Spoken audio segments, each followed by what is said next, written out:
तो बच्चों हम लोग प्रेजेंट कॉन्टिन्यूअस टेंस पढ़ रहे हैं और आपको प्रेजेंट इंडेफिनिट टेंस अच्छे से समझ में आया होगा। और मैंने होमवर्क दिया था तो उसमें एक ही बच्ची अभी तक एक्टिव दिख रही है और वो डेली का डेली वर्क करके कमेंट बॉक्स में सेंड कर रही है और उस बच्ची का नाम आप लोग सभी जानते होंगे, सुहानी। ठीक, तो उसने एक गलती कर रही है प्रोनाउन यूज़ में और प्रीपोजिशन के प्रयोग में, वो थोड़ी थोड़ी गलतियां कर रही हैं। तो चूँकि अभी हमने प्रीपोजिशन ना आपको पढ़ाया है और ना मैंने आपको प्रोनाउन पढ़ाया है, ठीक, तो जहाँ पर मैं आपको एक छोटी सी चीज़ बता दे रहा हूँ, जहाँ पर रिफ्लेक्सिव प्रोनाउन मतलब निजवाचक सर्वनाम की बात आती है, ठीक, तो वहाँ पर यूज कैसे किया जाता है। जैसे अभी मैं आपके सामने एक सेंटेंस लिख रहा हूँ कि वह अपने भाई के साथ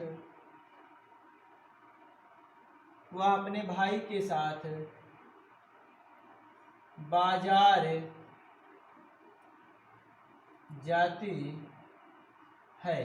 ठीक, तो यहाँ पर जो अपना शब्द आया है इसके लिए क्या यूज होगा वो मैं आपको यहाँ पर बता रहा हूँ। जैसे अब यहाँ पर देखते हैं ती है, आया है, प्रेजेंट इंडेफिनिट टेंस है, एकदम कंफर्म है, ना निगेटिव वर्ड है ना इंट्रोगेटिव वर्ड है, सिंपल सा सेंटेंस है। तो सिंपल है तो इसका मतलब एस या एस लगेगा वर्ब के फर्स्ट फॉर्म में। तो क्या हो जाएगा, यहाँ हो जाएगा सी, फिर जा रही है तो गो में एस या एस, तो आपको बताया था ओ के बाद एस लगाते हैं। तो सी गोज कहाँ, to market, she goes to market, वह बाजार जाती है।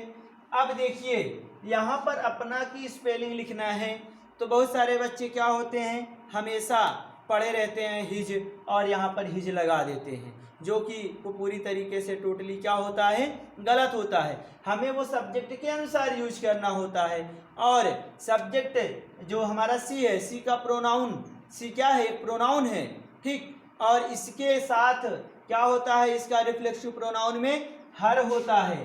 क्या होता है, हर होता है। तो सी गोज टू मार्केट, तो यहाँ पर पहले इसको लिखेंगे, लगाएंगे विथ, उसके बाद तब हर लगाएंगे। ठीक, बच्चे यहाँ क्या करते हैं, हिज का प्रयोग कर देते हैं और जो कि वो गलत हो जाता है। वो हमें सब्जेक्ट के अनुसार देखकर लगाना है। हिज लगेगा कि हर लगेगा कि एम लगेगा या आवर लगेगा, सॉरी माई लगेगा, आवर लगेगा, ठीक, योर लगेगा, क्या लगेगा, वो हमारा सब्जेक्ट डिपेंड करता है। ठीक, तो क्या हो जाएगा, विथ हर ब्रदर। बात समझ में आई, विथ हर ब्रदर। तो मैं आपको ये बता रहा था अभी कैसे यूज होता है। मैं यहाँ आपको प्रोनाउन पढ़ाने अभी नहीं जा रहा हूँ, बस थोड़ा सा मैं आपको चीज़ें लिखवा दे रहा हूँ, आप उसको देखकर समझ लेंगे, फिर उसके बाद आगे टेंस पर बढ़ते हैं। ठीक, उसको आप क्या करेंगे, अच्छे से तैयार कर लेंगे। जैसे यहाँ क्या होता है, ही के साथ किसका प्रयोग करेंगे, हिज का, सी के साथ हर, ठीक, यू के साथ योर, दे के साथ दियर, ठीक, वी के साथ आवर, आई के साथ माई, इट के साथ इट्स। ठीक, तो ये आपका जो है प्रयोग है। हाँ, एक चीज और ध्यान देना है कि जैसे अगर कोई गर्ल होगी, क्या होगी, कोई गर्ल होगी तो इसके साथ भी हर लगाएंगे। ठीक, कोई बॉय होगा, ठीक, तो वहां क्या लगाएंगे, हिज लगाएंगे। और यही चाहे गर्ल या बॉयज किसमें आ जाएं, प्लूरल फॉर्म में आ जाएं। ध्यान से समझिएगा, मैं लिख यहाँ केवल अकेले प्लूरल रहा हूँ, आप प्लूरल सब्जेक्ट नहीं समझिएगा। मैं केवल जो नाउन प्लूरल में आ जाएंगे तब उनके साथ हम क्या करेंगे, दियर करेंगे। जैसे अभी मान लेते हैं मेन कर दिया जाए, ठीक, मेन कर दिया जाए और बॉयज आ जाए, ठीक, जैसे बोल दिया जाए कि लड़के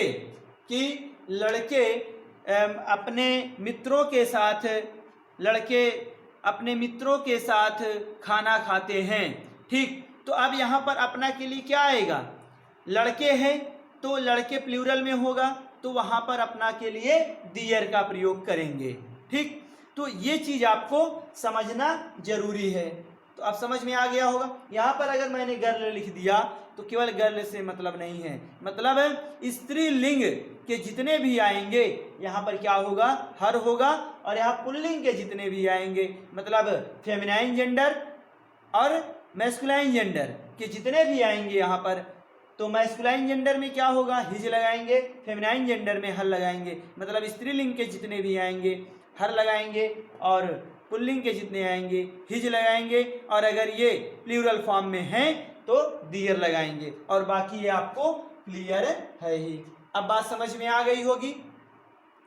तो वहां पर वो बच्ची ने क्या किया था, यू आया था तो यू के साथ योर लगना चाहिए था, लेकिन उसने क्या किया था, हिज लगा दिया था, ठीक। तो उसको आप समझ लेंगे, ठीक। तो ये आप अच्छे से कॉपी में चाहे लिख लें या एक दो बार वीडियो को ही देखकर समझ लें, ठीक, इरेज कर दें, ठीक है। अब हम अपने टेंस पर चलते हैं। इसीलिए बोलते हैं कि आप लोग कमेंट बॉक्स में जो आपके को होमवर्क दिया जा रहा है उसको आप कमेंट बॉक्स में अच्छे से टाइप करें, ठीक, और वहां पर आप सेंड करें, तो उस पर आपके कमेंट पर डेली का डेली क्या होता है, उस पर निगरानी रखी जाती है। तो वहां से आपकी कमियां उजागर होंगी और वो कमियां यहां से दूर करने का प्रयास किया जाएगा, ठीक। तो अब आते हैं हम टेंस पर। हम पढ़ रहे हैं कौन सा टेंस पढ़ रहे हैं, प्रेजेंट कॉन्टिन्यूअस टेंस। क्या पढ़ रहे हैं, प्रेजेंट कॉन्टिन्यूअस टेंस हम पढ़ रहे हैं। बात समझ में आई, ठीक। सिंपल सेंटेंस हो गया था, आपको पहचान हमने बता दिया था। पहचान में क्या आता है, रहा है, रही है, रहे हैं, रहे हो, ठीक। ये क्या होता है, वाक्य के अंत में ये आता है। और मैंने बताया था कि भाव के अनुसार हुआ है, हुई है, हुए हैं, हुआ है, हुई है, हुए हैं, ये सब भी वहां पर आपको दिया जाता है, ठीक। तो अब ये हो गया। और आपसे बताया गया था कि हेल्पिंग वर्ब क्या लगता है, हेल्पिंग वर्ब क्या होता है, इज, एम, आर में से कोई एक प्रयोग किया जाता है, ठीक, कोई एक प्रयोग किया जाता है। तो आज हमें पढ़ना है क्या, निगेटिव सेंटेंस। इसका क्या पढ़ना है, निगेटिव सेंटेंस, ठीक। इसका क्या पढ़ना है, हमें निगेटिव सेंटेंस पढ़ना है, ठीक। तो निगेटिव सेंटेंस में क्या होता है, आपको पता है कि आपने प्रेजेंट इंडेफिनिट में पढ़ा था, तो वहां पर पूरा का पूरा रूल सब कुछ वही था, पहचान भी वही थी, केवल एक परिवर्तन हुआ था, क्या, कि वहां पर वाक्य में नॉट शब्द और जुड़ गया था, और बस इतना ही परिवर्तन हुआ था। तो सेम टू सेम यहाँ पर भी होगा, मतलब वाक्य के अंत में रहा है, रही है, रहे हो तो होगा ही, और क्या होगा इसके साथ, मतलब वाक्य में लिख दे रहे हैं, वाक्य में नहीं शब्द भी जुड़ा रहता है, ठीक। मैं आपको पूरा का पूरा हिंदी में ही बोलकर पढ़ा रहा हूँ। कोशिश ये है कि जितनी सरल से सरल भाषा में आपको पढ़ाया जा सके या सरल से सरल भाषा में सिखाया जा सके, वो ज़्यादा जरूरी होता है, ठीक। अपनी विद्वत्ता दिखाना बहादुरी नहीं होती है, सामने वाले बच्चे को समझ में आना चाहिए, वो क्लियर करे, ये ज़्यादा जरूरी होता है, ठीक। तो इसीलिए आपको सरल से सरल भाषा में पढ़ाने का प्रयास किया जा रहा है, और आप इसको अच्छे से समझें, ठीक। और क्या होता है, इतना हो गया। और एक चीज होता है मेन वर्ब का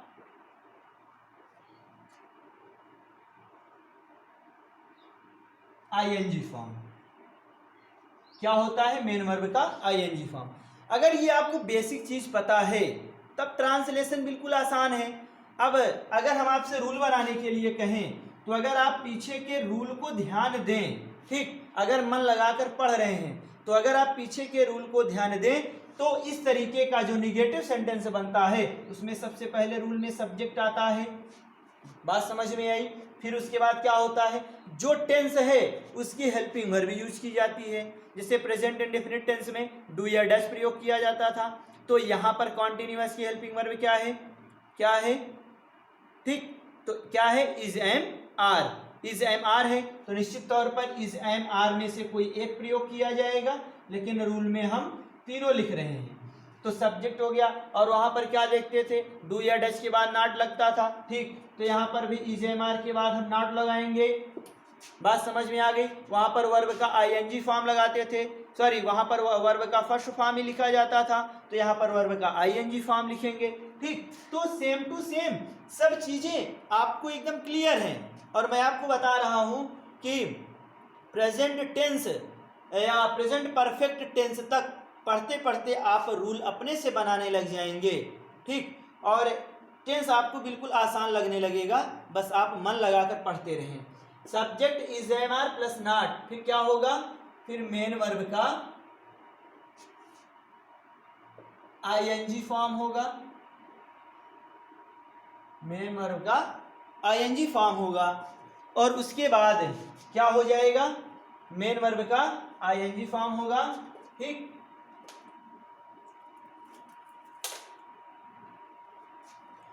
मेन वर्ब का आईएनजी फॉर्म होगा। फिर उसके बाद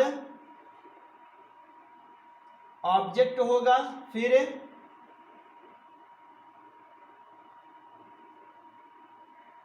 अदर वर्ड है, फिर फुल स्टॉप।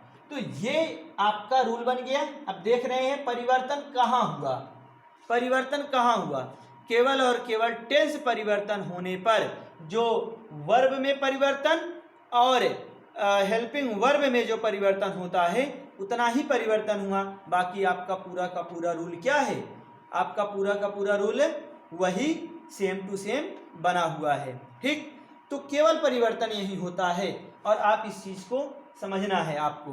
हाँ, एक चीज और हम आपको बता दें कि आप लोग वर्ब का जो थर्ड फॉर्म है, मतलब जो वर्ब के फॉर्म है फर्स्ट सेकेंड थर्ड फॉर्म है, इसको आप लर्न करना शुरू कर दें, इसको आप लर्न करना शुरू कर दें, ताकि आगे जो टेंस पढ़ेंगे हम लोग प्रेजेंट परफेक्ट टेंस, और उसके बाद फिर जितने भी टेंस हैं लगभग सभी में किसी में थर्ड फॉर्म किसी में सेकंड फॉर्म की ज़रूरत पड़ेगी।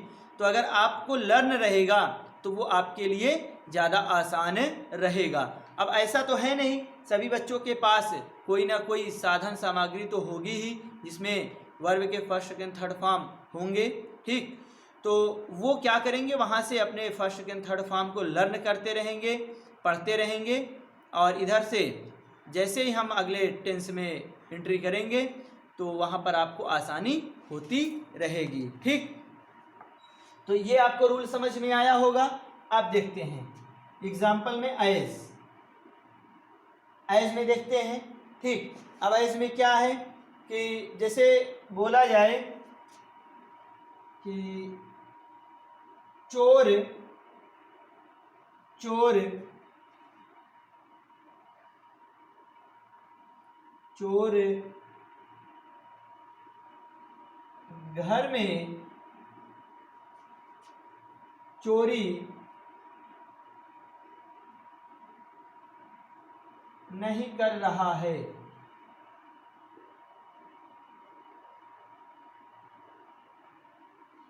चोर घर में चोरी नहीं कर रहा है, चोर घर में चोरी नहीं कर रहा है, तो क्या होगा, अब देखिए रहा है आ गया, तो ये तो कॉन्टिन्यूअस को दिखा रहा है, कौन सा कॉन्टिन्यूअस है, तो प्रेजेंट, तो क्या हो जाएगा, प्रेजेंट कॉन्टिन्यूअस टेंस के क्या कर रहा है, प्रेजेंट कॉन्टिन्यूअस टेंस को ये दिखा रहा है और नहीं शब्द भी जुड़ा है, तो क्या हो जाएगा, निगेटिव सेंटेंस। तो प्रेजेंट कॉन्टिन्यूअस टेंस का क्या हो गया है, निगेटिव सेंटेंस ये बन गया है।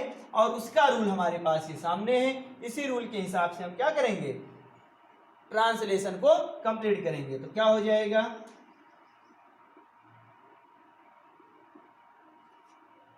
द थीफ, चोर अकेला है, तो से क्या लगाएंगे, इज एम आर में से कोई एक लगाएंगे। तो अकेला है मतलब सिंगुलर है, तो सिंगुलर के साथ इज, तो द थीफ इज। फिर क्या हो जाएगा, नॉट, क्या हो जाएगा, not, the thief is not. फिर क्या हो जाएगा, अब वर्ब आना चाहिए। तो वर्ब क्या है, चोरी करना, चोरी करना पूरा होता है, तो क्या होता है, स्टील होता है। क्या होता है, स्टील। तो क्या कर देंगे, स्टीलिंग।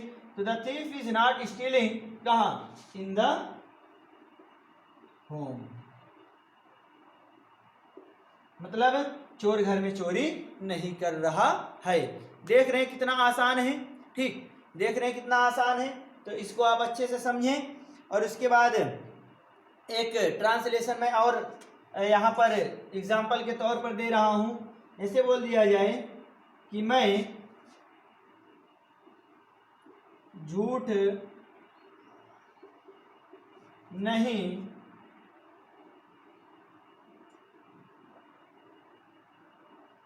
बोल रहा हूं, मैं झूठ नहीं बोल रहा हूं।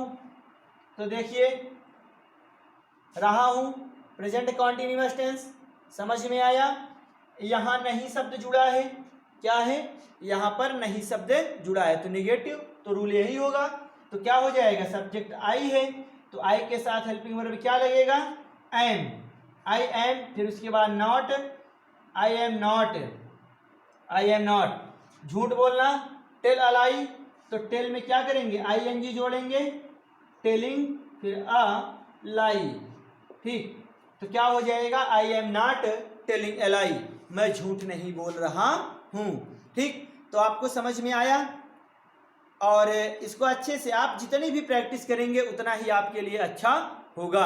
जब तक प्रैक्टिस नहीं करेंगे और तब तक आपको समझ में नहीं आएगा। हाँ, एक चीज़ है, आपको तुरंत तो समझ में आ जाएगा, लेकिन बाद में आप फिर भूल जाएंगे, ठीक। तो ज़रूरी ये है कि आप साथ साथ में जितने भी अधिक से अधिक आप सेंटेंस बनाकर खुद से, या आपके पास बुक हो उससे, या मैंने कहा था कि आप अपने घर में जो बड़े भैया दीदी हैं उनसे आप ट्रांसलेशन बुलवा के अपना प्रैक्टिस करते रहें, ठीक। तो सबसे ज़्यादा ज़रूरी होता है प्रैक्टिस। अगर आप प्रैक्टिस नहीं करेंगे तो भूल जाएंगे, आज पढ़ेंगे 10 दिन बाद भूल जाएंगे, ठीक। तो आपको भी लगेगा, बहुत सारे बच्चे कहते हैं कि सर वहाँ पढ़े थे, आता तो था लेकिन भुला गए। तो भुला क्यों गए, अगर आप उसी समय अच्छे से प्रैक्टिस किए होते तो एक बार रिवीजन के बाद आप फिर उसी स्तर पर अपने आ जाते, लेकिन प्रैक्टिस हुई नहीं, ठीक। तो ज़रूरी ये है कि आप प्रैक्टिस करें। तो अगर, और मैंने कहा भी था कि अगर जिसको ना समझ में आए तो वो बोलेगा, हम और एग्जाम्पल देकर भी क्या करेंगे, यहाँ समझाने का प्रयास करेंगे। तो आपको समझ में आया होगा, इसको इरेज कर दें, ठीक। अगला सेंटेंस हम पढ़ते हैं। अब कौन सा, इंट्रोगेटिव सेंटेंस, ठीक। अब धीरे धीरे आपकी हैबिट पड़ जाएगी, आपको समझ में आने लगेगा कि आखिर टेंस चल कैसे रहा है, ठीक, रूल बन कैसे रहा है, ये आपको समझ में आने लगेगा। और जब ये आपके समझ में आ गया तो आप खुद ही टेंस, जैसे ही मैं थोड़ा सा बताऊंगा कि यहाँ पर हेल्पिंग वर्ब ये लगती है और यहाँ पर वर्ब का ये फॉर्म होता है, बस, और उसके बाद आप क्या करेंगे, तुरंत रूल बनाएंगे और तुरंत क्या करेंगे, वहां पर खुद ही आप सब कंप्लीट कर लेंगे, ठीक। अब देखते हैं, तो इंट्रोगेटिव सेंटेंस में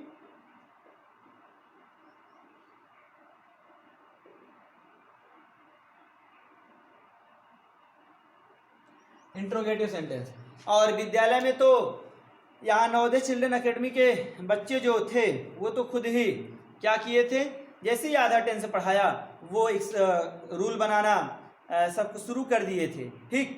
तो काफ़ी तेज़ी से प्रोग्रेस कर रहे थे, लेकिन बीच में लॉकडाउन आ गया, तो उसी को मद्देनज़र रखते हुए कि बच्चों का नुकसान ना हो, और पढ़ाई जारी रहे।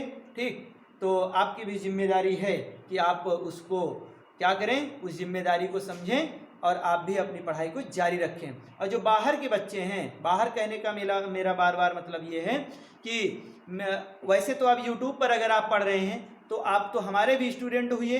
ठीक, तो आपके प्रति भी हमारी रिस्पॉन्सिबिलिटी है।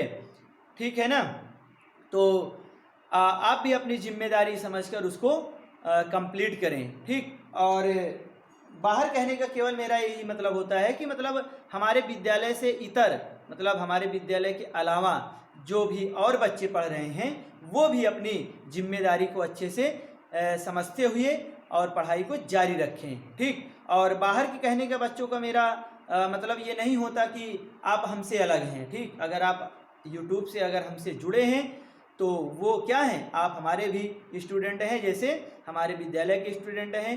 ठीक, तो रिस्पॉन्सिबिलिटी हमारी उतनी ही है जितनी हमारे नवोदय चिल्ड्रन एकेडमी के बच्चों के प्रति हमारी जिम्मेदारी है।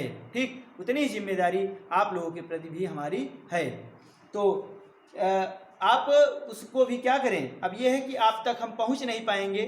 ठीक, आप तक संपर्क नहीं हो पाएगा, तो आप अपनी जिम्मेदारी को समझते हुए उस कार्य को पूरा करें।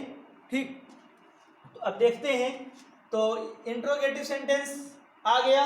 अब अगर आपको याद हो, प्रेजेंट इंडेफिनिट टेंस पढ़ाते समय मैंने वहां पर बताया था कि दो तरीके से क्या होता है, इंट्रोगेटिव सेंटेंस बनता है।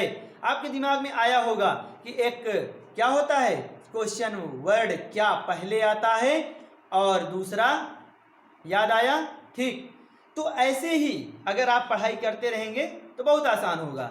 और दूसरा क्या होता है कि क्वेश्चन वर्ड वाक्य के बीच में आता है, तो दोनों इंट्रोगेटिव सेंटेंस होंगे। ठीक, और आपके दिमाग में ये भी आ गया होगा कि जब क्वेश्चन वर्ड क्या पहले आता था तो उसकी अंग्रेजी क्या की ना लिख करके क्या करते थे, क्या की अंग्रेजी ना लिख करके क्या करते थे, उस टेंस की हेल्पिंग वर्ब यूज करते थे, उस टेंस की हेल्पिंग वर्ब यूज करते थे।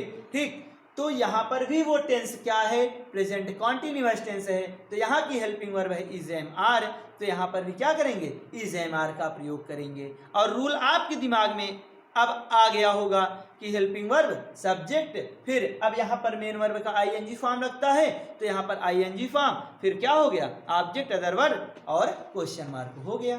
ठीक, दिमाग में आया होगा ये चीज, अगर आपने अच्छे से पीछे के 2-3 वीडियो अगर आप अच्छे से देखे होंगे प्रेजेंट इंडेफिनिट टेंस से, तो ये चीज आपके दिमाग में आ गई होगी। ठीक, तो अब देखते हैं, फिर भी मैं आपको बता रहा हूँ, हो सकता है कि नए बच्चे जुड़े हों। ठीक, तो उनके लिए मैं बता रहा हूँ, कुछ चीज़ यहाँ छोड़ूंगा नहीं। ठीक, आपको एक एक पॉइंट करके मैं पढ़ाता चलूँगा। तो यहाँ पर देखिए, हाँ, तो क्या होता है इसमें, जो क्या शब्द होता है, क्या यहाँ पर क्या है, प्रश्नवाचक शब्द है, तो क्या शब्द वाक्य के पहले आता है, वाक्य के पहले आता है। ठीक, इतना हो गया। और अब वहां पर हम कहानी आप कहें तो लिखवा देंगे, नहीं तो आप उतना आप समझ जाइए कि जब क्या शब्द पहले आता है तो उसकी अंग्रेजी क्या होती है, ना लिख करके helping verb is am are का प्रयोग किया जाता है। ठीक, अब देखिए इसमें क्या है, देखिए तो लिख देते हैं हम,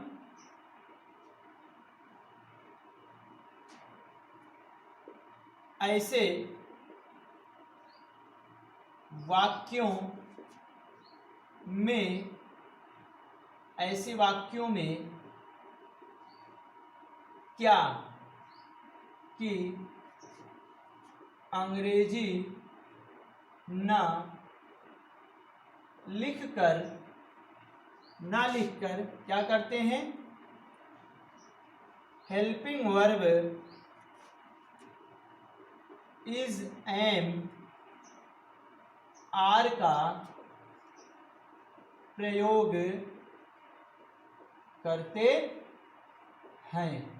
ठीक, क्या करते हैं, इज एम आर का प्रयोग करते हैं, मतलब जब इस तरीके का आएगा तो क्या होगा, तो क्या की अंग्रेजी ना लिख करके helping verb is am are का प्रयोग करेंगे।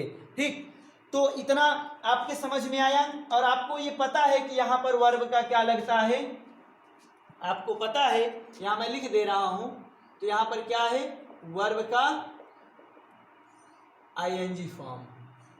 क्या होता है, वर्ब का आईएनजी फॉर्म यहाँ पर यूज किया जाता है, वर्ब का आईएनजी फॉर्म यहाँ पर लिखा जाता है। अब बात समझ में आई आपके, ठीक।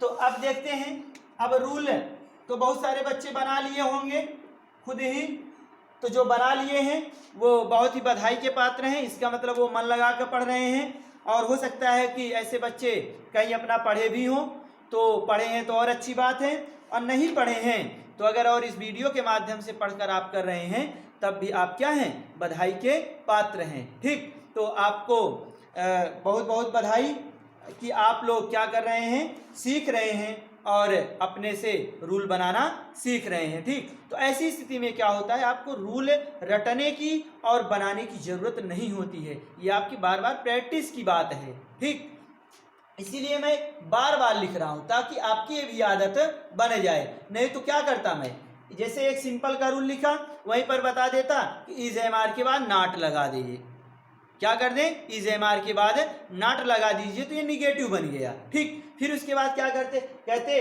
कि ऐसा है कि अब इंट्रोगेटिव में नॉट यहाँ नहीं होता है, अब ये जो आपका हेल्पिंग वर्ब है ये क्या होगा, ये पहले आ जाएगा, सब्जेक्ट उसके बाद आ जाएगा। ठीक, हो गया, इंट्रोगेटिव भी खत्म। फिर उसके बाद क्या करते हैं, इंट्रोगेटिव निगेटिव में तो कहते हैं ऐसा भैया कि इज एम आर को पहले रहने दो, सब्जेक्ट है, सब्जेक्ट के बाद नॉट लगा देते हैं, ये आपका इंट्रोगेटिव निगेटिव बन गया, बस हो गया, टेंस समाप्त। ठीक, लेकिन मैं ऐसा शॉर्ट में नहीं जा रहा हूं, आपको समझाने का पूरा आपको समझाने का प्रयास कर रहा हूं। तो आप भी हमारे साथ बार बार क्या करेंगे, रूल लिखेंगे, उसको पढ़ेंगे, ट्रांसलेशन करेंगे, आराम से सीखेंगे। ठीक, कोई अभी जल्दी नहीं है, और समय रहते पूरा हाई स्कूल और इंटरमीडिएट का इंग्लिश ग्रामर का पूरा सिलेबस आपको कंप्लीट मिलेगा एग्जाम से एग्जैक्ट 2-3 महीने पहले। ठीक, एग्जाम से 2-3 महीने पहले आपको एग्जैक्ट कंप्लीट सिलेबस मिलेगा, ताकि उसके बाद आप अपनी प्रैक्टिस सेट जो आपके पास होगा उसको आप कंप्लीट कर सकें। ठीक, आपके पास पूरा मौका रहेगा, तो ये आपके लिए जरूरी है। और जो भी बच्चे यूपी बोर्ड 9th और 10th और 12th के जो बच्चे इस बार 9th क्वालिफाई करके गए हैं, तो आपके संपर्क में जो भी बच्चे हों उनको ये चीज़ बता दीजिए कि आपको बहुत सारे बच्चे कहते हैं कि यूट्यूब में बहुत टाइम लगता है, तो मैं आपको बता रहा हूँ कि आपके एग्ज़ाम से एग्जैक्ट 3 महीने पहले, ठीक, जब भी आपका बोर्ड का एग्ज़ाम होगा उससे 3 महीने पहले, 2.5 महीने पहले आपको कंप्लीट सिलेबस आपका मिलेगा। और जैसे पढ़ रहे हैं आराम से ऐसे ही पढ़ते रहेंगे। ठीक, ऐसे ही पढ़ते रहेंगे और आपको पता भी नहीं चलेगा कि कब तक में हमने अपना सिलेबस कंप्लीट कर लिया और कब तक हमने इतने हाई लेवल की, इतने उच्च लेवल की चीज़ें हमने सीख ली, ये भी आपको नहीं पता चलेगा। बस आप विहान क्लासेस से जुड़े रहेंगे तब। ठीक, अब इसके बाद रूल तो आपको पता है क्या हो जाएगा, इज एम आर, क्या है, इज एम आर, फिर उसके बाद क्या है, subject, is am are plus subject, इतना हो गया। वहां क्या करते थे, आपको याद आना चाहिए, वहां करते थे डू या डज। ठीक, और यहाँ क्या कर रहे हैं, इज एम आर, फिर उसके बाद क्या है, सब्जेक्ट। अब उसके बाद आपको मेन वर्ब लिखना है, तो क्या हो जाएगा, मेन वर्ब का फर्स्ट फॉर्म, मेन वर्ब का फर्स्ट फॉर्म। उसके बाद क्या हो जाएगा, ऑब्जेक्ट, क्या हो जाएगा, ऑब्जेक्ट, फिर उसके बाद अदर वर्ड, फिर क्वेश्चन मार्क हो जाएगा।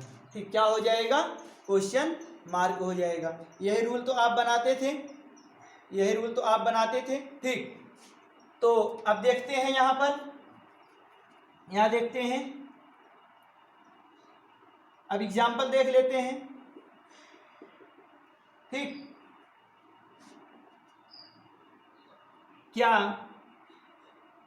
क्या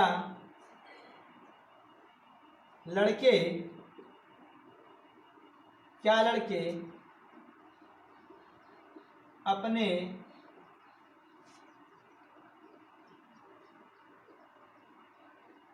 दोस्तों के साथ, क्या लड़के अपने दोस्तों के साथ मेले में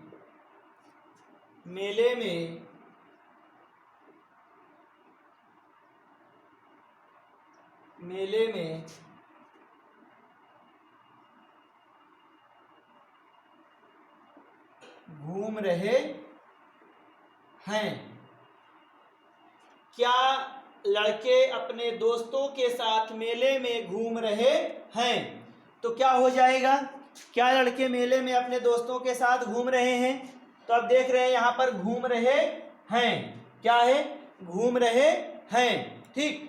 और यहाँ पर क्या आ गया, क्या, क्वेश्चन वर्ड वाक्य के पहले क्या आया, तो आप लिखे हैं कि ऐसे वाक्यों में क्या कि अंग्रेजी ना लिख करके हेल्पिंग वर्ब क्या करते हैं, इज एम आर का प्रयोग करते हैं, और वही हमने रूल में भी चीजों को लिखा है। तो यहाँ पर अब लड़के हैं, आपको ये पता होना चाहिए कि आंख बंद करके यहाँ काम नहीं करना है, आपको सब्जेक्ट पहले ढूंढना पड़ेगा कि सब्जेक्ट सिंगुलर है कि प्लूरल है, आई है कि क्या है, ये आपको पता होना चाहिए, तभी तो इज एम आर लगा पाएंगे ना, ठीक।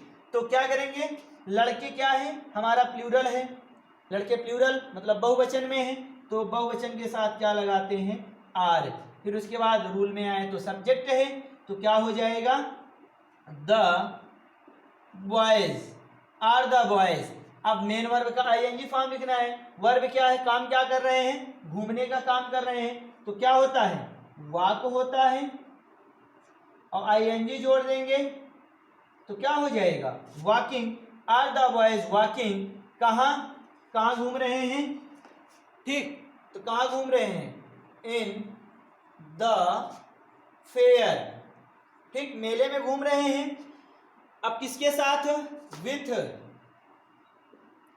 अब यहां अपने के लिए क्या लगाएं, अपने के लिए क्या लगाएं, अपने दोस्तों के साथ विथ, क्या हिज लगाएं, हर लगाएं, क्या लगाएं, आपको अभी हमने बताया था कि अगर प्लूरल फॉर्म में कोई नाउन आ रहा है तो उसके साथ अपना के लिए क्या लगाते हैं, दियर, क्या लगाते हैं, दियर। तो यहाँ क्या हो जाएगा, दियर। तो are the boys walking in the fair with their, दोस्त मतलब फ्रेंड, FRIENDS, ठीक, फ्रेंड्स। तो बात समझ में आई, आपको बात समझ में आई। तो इस तरीके से ये ट्रांसलेशन आपका कंप्लीट हुआ, और देख रहे हैं कितनी आसानी से एक एक स्टेप को फॉलो करके हमने ट्रांसलेशन कर लिया, ठीक। अभी एक और एग्जांपल दे देते हैं, आपको एक एग्जांपल और दे रहे हैं, तो आप इसको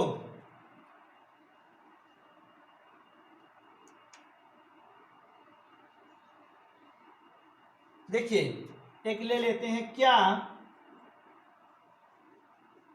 मरीज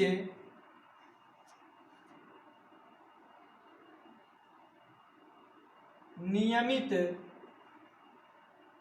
देखिए थोड़ा सा वो है, ठीक, आपको लग सकता है लेकिन बहुत आसान है, ठीक। क्या मरीज नियमित दवाई ले रहा है, क्या मरीज नियमित दवाई ले रहा है, ठीक। तो देखिए, तो यहां पर क्या हो जाएगा, देखिए मरीज क्या है हमारा, यहां पर सिंगुलर की बात हो रही है, ठीक। तो क्या हो जाएगा, तो यहां लगा देंगे इज लगा देंगे, फिर द क्या हो जाएगा, पेशेंट, क्या हो जाएगा, पेशेंट, इज द पेशेंट, फिर क्या है लेना, टेक, तो टेकिंग क्या हो जाएगा,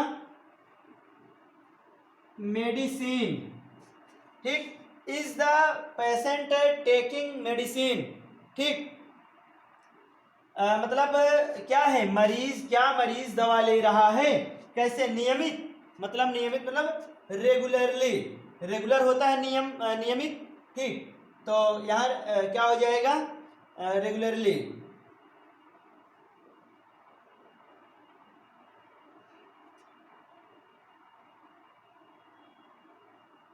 ठीक। क्या हो जाएगा, रेगुलरली, ठीक, मतलब नियमित, सॉरी स्पेलिंग गलत है,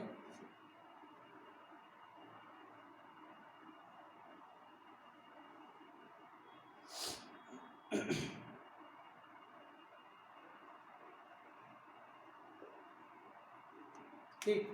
तो क्या है, is the patient taking medicine regularly, तो क्या हो गया, तो क्या मरीज नियमित दवाई ले रहा है, तो ये आपको समझ में आया, ठीक। तो ये आपका क्या हो गया, इंट्रोगेटिव सेंटेंस हुआ, ये क्या हुआ, आपका इंट्रोगेटिव सेंटेंस हुआ।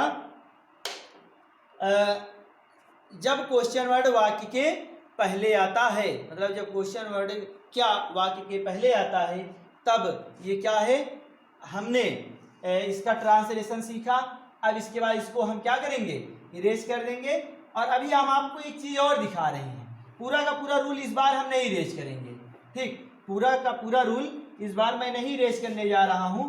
देखिए परिवर्तन कहाँ कितना हो रहा है, मैं आपको वो परिवर्तन दिखाना चाह रहा हूं, ताकि आप भी वो चीजें सीखें, ठीक, ताकि आप भी यहाँ पर वो चीजें सीखें। अब देखिए यहाँ पर क्या है कि यदि क्वेश्चन वर्ड यहाँ पर, ठीक, यहाँ पर केवल इतना परिवर्तन है कि प्रश्नवाचक शब्द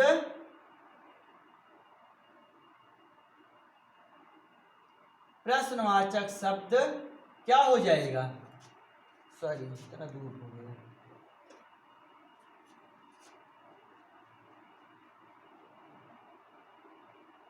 प्रश्नवाचक शब्द वाक्य के कहाँ आता है, बीच में आता है, ठीक। तो क्या करते हैं, तो ऐसे वाक्यों, तो क्या करते हैं, तो ऐसे वाक्यों में रूल नहीं मिटाएंगे, ठीक। तो ऐसे वाक्यों में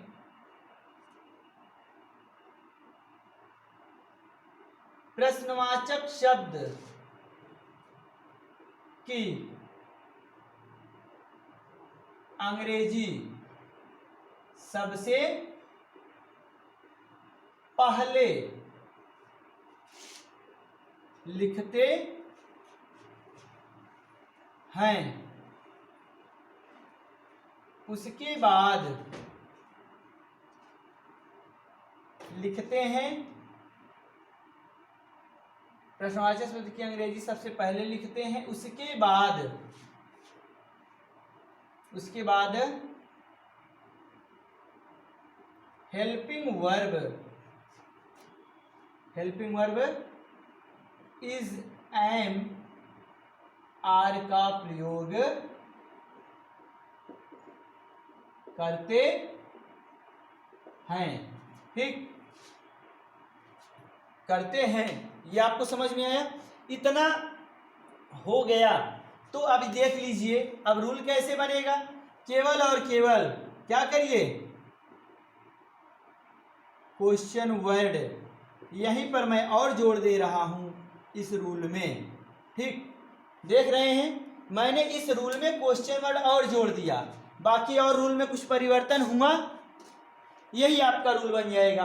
क्वेश्चन वर्ड होगा, helping verb is am are होगा, सब्जेक्ट होगा, मेन वर्ब का ING form, object other word और फुल स्टॉप, ठीक, सॉरी क्वेश्चन मार्क। तो ये आपका क्या बन गया, ये आपका क्या बना, ये आपका बना रूल, ठीक। और केवल थोड़ा सा परिवर्तन यहाँ पर हुआ है, थोड़ा सा परिवर्तन हुआ, क्वेश्चन वर्ड वाक्य के पहले और जुड़ गया। तो देख रहे हैं कितना परिवर्तन हो रहा है, बस थोड़ा सा, ठीक। तो इस चीज को आप लोग भी समझिए। अब देखते हैं एग्जाम्पल एज के रूप में, ठीक, अभी एग्जाम्पल देखते हैं, ठीक। इससे हो जाए कि अब आप कहाँ जा रहे हैं। अब आप कहाँ जा रहे हैं, अब आप कहाँ जा रहे हैं, तो क्या हो जाएगा। अब देख रहे हैं रहा है रही है, तो ये प्रेजेंट कॉन्टिन्यूअस टेंस को दर्शा रहा है, और यहाँ पर क्वेश्चन वर्ड कहाँ आ गया बीच में, तो इसकी अंग्रेजी सबसे पहले तो क्या होती है, वेयर।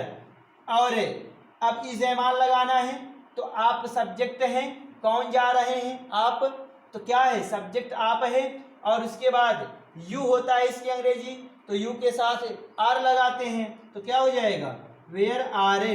फिर उसके बाद subject you, where are you going, go में आई एन जी, ठीक, वेयर आर यू गोइंग, आप कहाँ जा रहे हैं, नाउ। अब मतलब अब आप कहाँ जा रहे हैं, ये हो गया ट्रांसलेशन, ठीक। और एक एग्जांपल दें, एक एग्जांपल और, चलिए एक एग्जांपल और दे रहे हैं।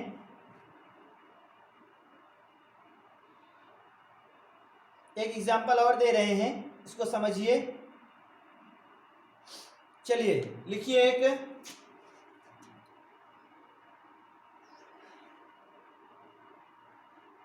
भिखारी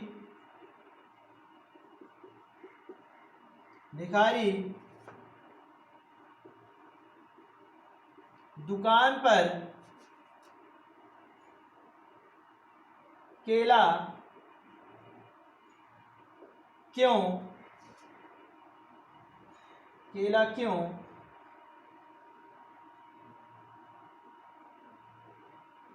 खा रहा है। भिखारी दुकान पर केला क्यों खा रहा है ना, ठीक। तो क्या हो जाएगा, रहा है रही है रहे हैं, प्रेजेंट कॉन्टिन्यूअस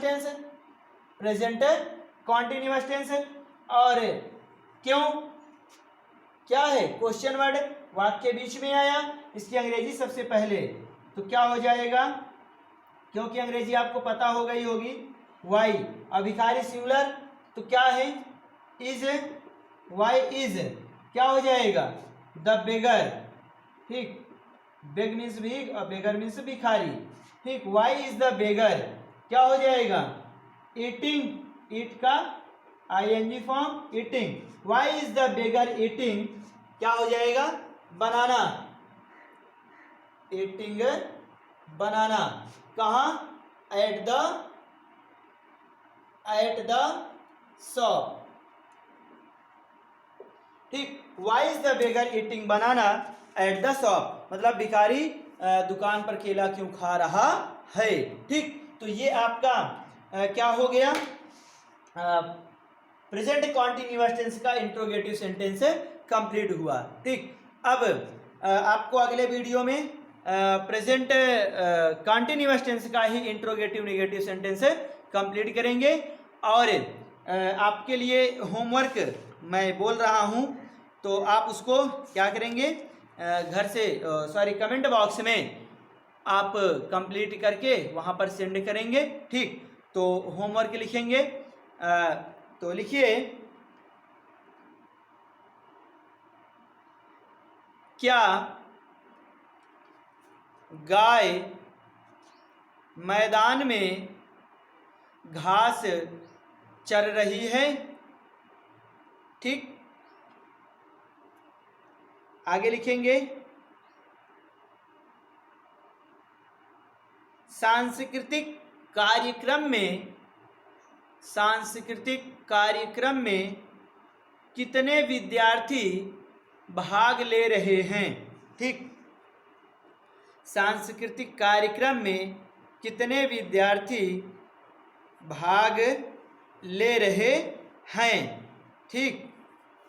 सांस्कृतिक कार्यक्रम में कितने विद्यार्थी भाग ले रहे हैं, हो गया। आगे लिखिए,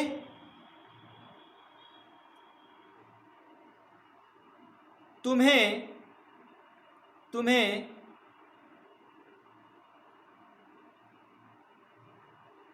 घर पर कौन बुला रहा है, तुम्हें घर पर कौन बुला रहा है।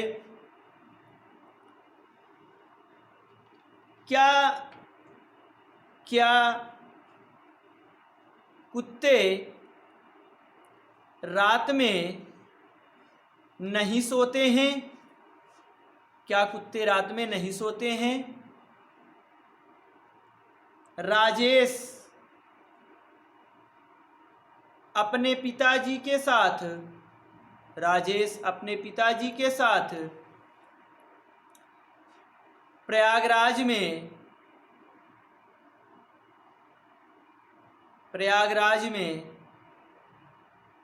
कपड़ा खरीद रहा है। कपड़ा खरीद रहा है। गीता घर पर अपनी माताजी के साथ काम करती है। ठीक, तो आप इसको कमेंट बॉक्स में इसका आंसर देंगे। ठीक, और आपको अगले वीडियो में प्रेजेंट कॉन्टिन्यूअस टेंस कंप्लीट करके वहाँ पर प्रेजेंट परफेक्ट टेंस भी शुरू कर दिया जाएगा। ठीक, तो ये इस तरीके से आपका प्रेजेंट कॉन्टिन्यूअस टेंस भी क्या हो जाएगा, कंप्लीट हो जाएगा। तो आज इंट्रोगेटिव सेंटेंस तक ही हो पाया। ठीक, और ज़रूरी ये है कि आपको पहले चीज़ें समझ में आए, फिर उसके बाद थोड़ी स्पीड से चलेंगे। लेकिन अभी आपको प्रेजेंट टेंस तक थोड़ा सा आपको हम अपने साथ लेकर चलना चाह रहे हैं, ताकि आपको भी चीज़ें अच्छे से समझ में आनी शुरू हो जाएं। ठीक।